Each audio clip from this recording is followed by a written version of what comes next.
Hi, I'm Sue Keith. I'm a 1991 accounting grad who somehow ended up with a marketing career.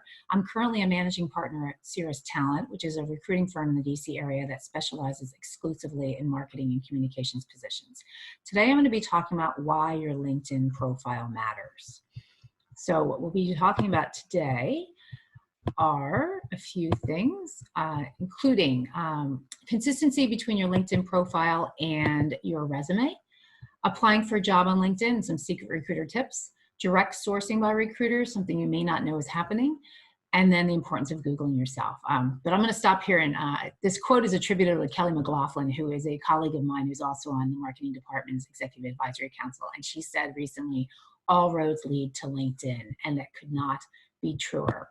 And to that point, spend as much time on your LinkedIn profile as you do on your resume. I'll say it again, spend as much time on your LinkedIn profile as you do on your resume.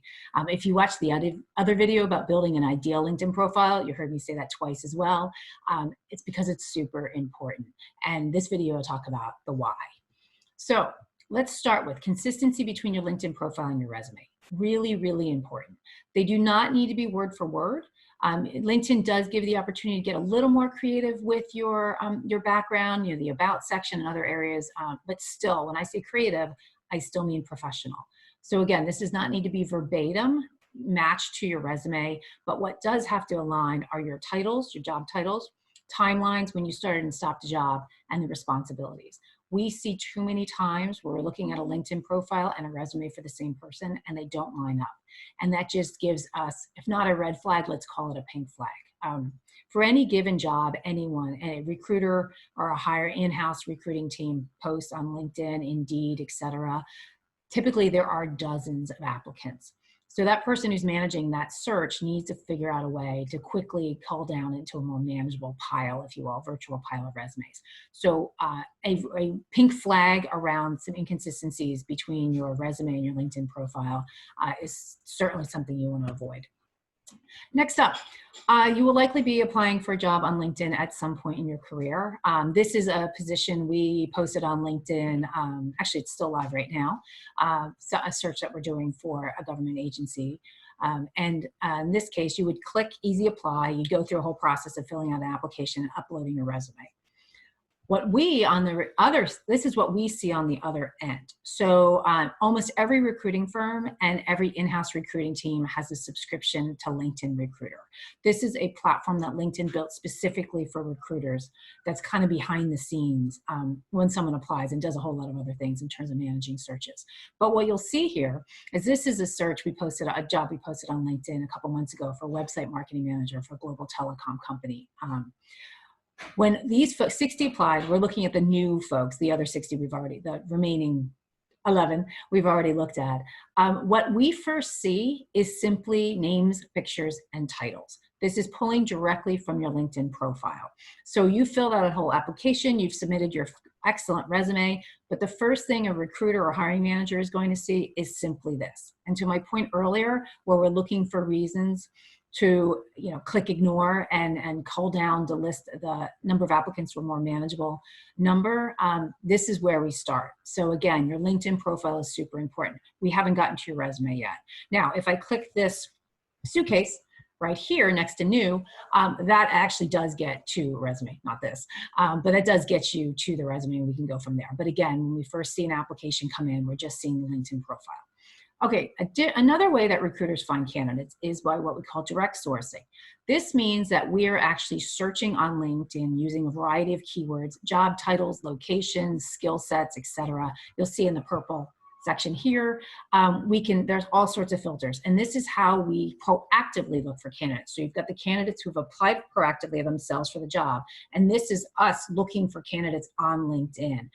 You don't know we're looking at you. We have no idea. So this is blind to you, but we are looking. So we put in a bunch of filters to search for a particular position. And what happens is you can see, First of all, our search results in this case are 18,000 people. So obviously that's not manageable. So what we look at is what we've got circled in green here. The folks who've indicated on LinkedIn they're open to new opportunities. Now we would, in this case, that's 4,000 people. We would do some additional filtering through searching to get that number down to more manageable. But that's where we start. We're not going to start with the folks in the 18,000 or the 5,400. We're going to look at the folks who are open to new opportunities, because those are most likely the ones who will respond to our in-mails when we send them. Again, it's basically like a cold call on LinkedIn. When we reach out to someone who has not raised their hand for a job, we are actually proactively searching you out. Now, how do you, and again, there's no resume involved here. We are simply looking at your LinkedIn profile. So again, that's why your LinkedIn, a strong LinkedIn profile really matters. If you're curious about how you indicate you're open to new opportunities, you go into your settings on your LinkedIn profile, you look for the job seeking preferences on the left here, and then you indicate, let recruiters know you're open to opportunities. You want to change that to a yes. Super important if you are either one, in between jobs, or business cards, as we like to say, or you're in a job but you're not really happy and you're starting to think about a change. Make sure you change that setting. No one else, by the way, I should mention, your boss, your colleagues will not be able to see this. Only folks with a subscription to LinkedIn Recruiter can see that.